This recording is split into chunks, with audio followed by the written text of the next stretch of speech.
Karki coaching centre में आप सभी लोगों का स्वागत है। बच्चों, क्लास 9 गति, इंग्लिश में इसे कहते हैं मोशन। मोशन के बारे में हमने बहुत चीजें पढ़ी थी। Number 1 uniform motion, number 2 non uniform motion.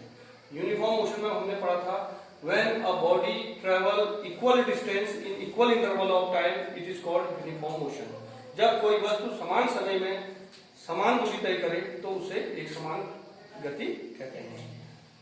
अगला, when a body travel unequal distance in equal interval of time, यानी टाइम इंटरवल सेम होगा लेकिन डिस्टेंस क्या होगी, अनइक्वल होगी, तो उसको आपने कहा था नॉन यूनिफॉर्म मोशन। ग्राफ खींचा था, एक में स्ट्रेट लाइन आया था, एक में टेढ़ा मेढ़ा आया, नॉन यूनिफॉर्म।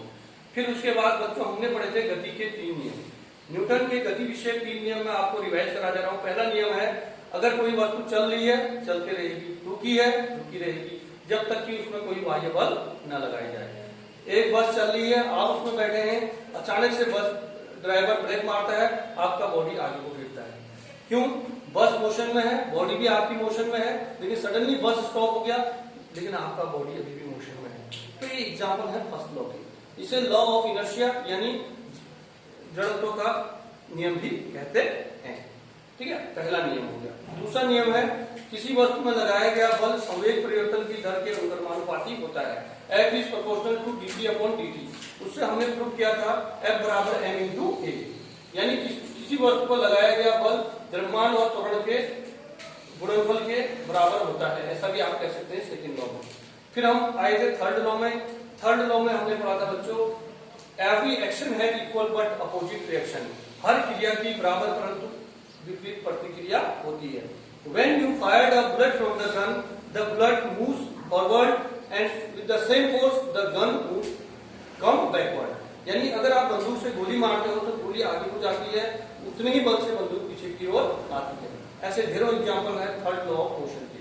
फिर मैंने आपको एक न्यूमेरिकल कराया था न्यूटन के सेकंड लॉ पर आधारित। बहुत न्यूमेरिकल आते हैं इस पर बच्चों, F = m × a पर बहुत सारे क्वेश्चन पूछे जाते हैं एग्जाम में। इसी क्रम को आगे बढ़ाते हुए आज मैं एग्जांपल 8.6 लिख रहा हूं।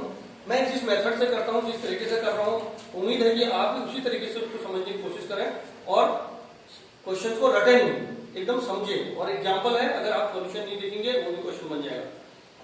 कोई कार एक समान रूप से त्वरित होकर 5 सेकंड में 8 किलोमीटर प्रति घंटे से 36 किलोमीटर प्रति घंटे की गति प्राप्त करती है।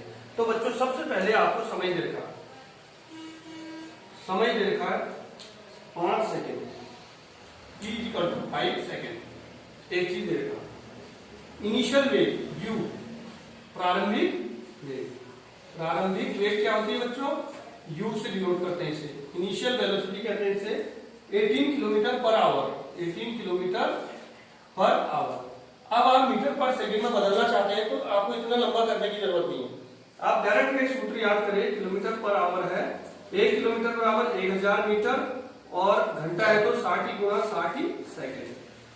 0 से 0, 0 से 0, 0 से 0, 0 से 0, 2 पंचे 10, 2 3 6, 5/18 मीटर पर सेकेंड। अगर कहीं पर भी आपने किलोमीटर पर घंटे को मीटर पर सेकेंड में बदलना है तो इतना लंबा मत करना, सीधे 5/18 से मल्टीप्लाई कर देना।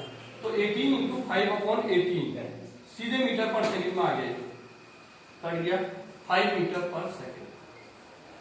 बच्चों, ये u है आपका, दैट इज इनिशियल वेलोसिटी, प्रारंभिक वेग। फिर अंतिम वेग कितना है देखो, v = अंतिम वेग। ये दिया है आपको 36 kilometre per hour, 36 kilometre per hour. यहां भी वही कहानी है, 36 × 5/18। अब ये मीटर पर सेकेंड में बदल गया, 18 × 36, 5 × 10 मीटर पर सेकेंड।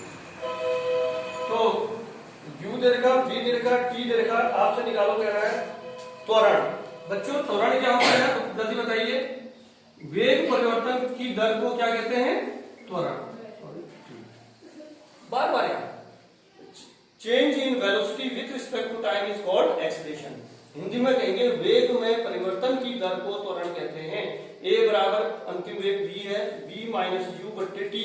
तो v यहां पर क्या है बच्चों, जल्दी देखो 10, u क्या है 5 t क्या है 5, तो 5/5, तो क्या हो गया 1 मीटर पर सेकेंड स्क्वायर। ये हो गया त्वरण, पहला पार्ट। सेकेंड पार्ट है आपका उतने समय में कार द्वारा तय की गई दूरी। अब बच्चों आपको ये भी रटना नहीं, समझिए क्वेश्चन, एस निकालना है। और क्या निकालना है आपने, ये तो निकाल दिया एस। तो एस तीन सूत्र है मेरे पास, गति के तीन समीकरण है, v equal to u plus a t, v second है s equal to u t plus half a t square, ये भी सही है, इससे भी कर सकते हो, v square minus u square equal to a s. ये तो बहुत अच्छा क्वेश्चन बन गया, इससे भी हो रहा है, यू भी दे रखा और ए निकाल दिया एस, इससे ही कर लो, v square minus u square equal to two a s. तो s equal v square minus u square upon two a. V square क्या है जल्दी देखो, 10 का स्क्वायर माइनस 5 का स्क्वायर अपॉन 2 इंटू ए की जगह कितना निकला है 1। ये तो बहुत अच्छा, आपको सॉल्व भी नहीं करना पड़ा। 100 minus 25 upon 2 that is 75 upon 2, divide करोगे 37.5 मीटर आ जाएगा। Note it. देखो कितनी